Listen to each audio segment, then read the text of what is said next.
मित्रांनो, शेती करणंसुद्धा सोपं नसतं. एक ध्यास घेऊन प्रत्येक क्षण शेतीसाठी पाहावा लागत असतो. आणि आमच्या सुहागण या गावातले एक आदर्श शेतकरी, कमी शेतीमधून जास्त उत्पादन काढणारे आणि माळव्याची शेती करणारे, एक आधुनिक शेतीची कास धरून शेतीच्या माध्यमातून भरघोस उत्पादन घेणारे दीपक भोसले आपल्यासोबत आहेत. मित्रांनो, शेतीला कशा प्रकारे बदलायचं, शेती परवडत नाही, हे असे अनेक प्रश्न शेतकऱ्याच्या समोर उभे आहेत.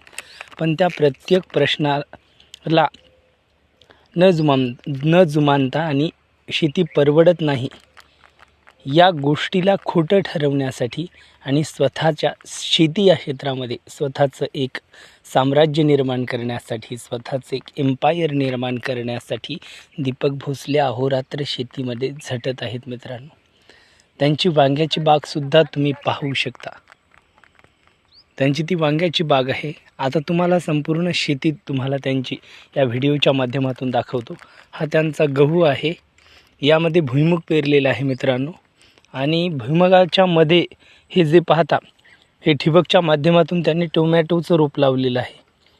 म्हणजे कमी जागेमध्ये जास्त आउटपुट कसा काढायचा, जास्त उत्पादन कसं काढायचं, हे त्यांच्यापासून आपण शिकू शकतो. मित्रांनो, आता त्यांच्या इकडल्या प्लॉटमध्ये नेतो. वांग्याच्या नवीन लावलेले वांगे आहेत.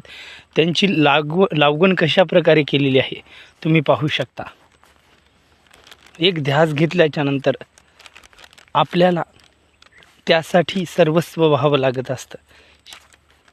पहा मित्रांनो, आपण आता वांग्याच्या प्लॉटमध्ये आलेलो आहोत.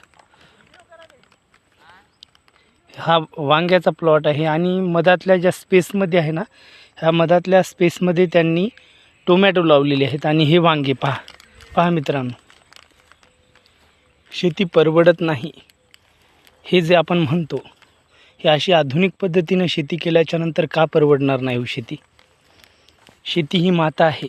पण त्या दृष्टिकोनातून विचार केल्याच्या नंतर आपल्याला शेतीमधून भरघोस उत्पादन काढता येतं आणि शेती ही खूप काही देऊन जाते. मित्रांनो, हा प्लॉट पाहू शकता तुम्ही सुद्धा.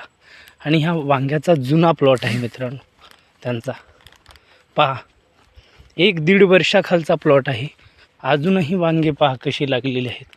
पाहू शकता, क्वालिटीसुद्धा पाहू शकता वांग्याची. मित्रांनो, पहा वांग्याची क्वालिटी कशी आहे. ते एकदम नंबर 1 क्वालिटी आहे. मधात मिरच्या लावलेल्या आहेत, पुन्हा आंतरपीक पाहू शकता.